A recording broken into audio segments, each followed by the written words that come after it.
Dear Melissa, I'm a product manager of 5 years and formerly a consultant working with agile software teams. I'm struggling to land a job in house after consulting and being labeled generalist, something I thought was a good thing. I feel like it is much easier to learn about an industry than it is to learn how to have a solid product mindset. I know about dashboards more than the average Joe. How do I help articulate this or break through? Why are companies and recruiters more concerned around being a subject matter expert versus an open minded product person? The age old debate about whether a subject matter expert is needed that can learn product or whether you need a commensurate product manager. Now, in many organizations, this has been a debate for a very long time. And in highly regulated organizations or ones that are going through transformations, a lot of times they will lean more towards the subject matter expert part because of the complex nature of the business. I don't necessarily love this depending on what the makeup is of the team. If the team has a lot of subject matter experts on it, but not great product managers, that's where I think they need to hire in commensurate product managers who can learn about the business rapidly, like you talked about.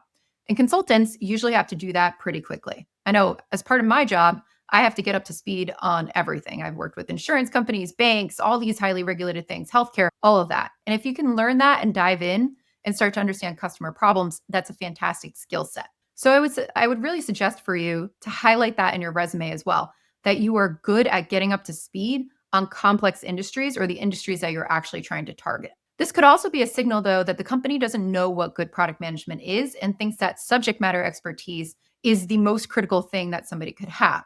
So that might just be a lack of understanding by the company or by recruiting. In other cases, though, you might have some fantastic product managers on the team who are not subject matter experts, and this might be a struggle. So in those cases, sometimes you would look for somebody who is a great product manager, but still have subject matter expertise. So it really depends on the organization. And that's the hard part about product management. It's like, what is the right mix to get somebody in here who can be effective within this team, not necessarily just the role as a standalone. Now, consulting, on the other hand, too, might be holding you back in some ways. Sometimes people think that you lack the full ownership of the product all the way through. So, what can you do to actually set yourself apart from other people? How can you show that this is really valuable or that you've either owned it end to end or you're really good at starting new products, for example, or that you're really good at transforming businesses or working with complex stakeholders? What about you is special? This is what you really need to highlight in your resume. Because when we do go out and start looking for product managers, we do look for certain things that will make them successful in that environment. So, this could be a great opportunity for you to highlight those parts.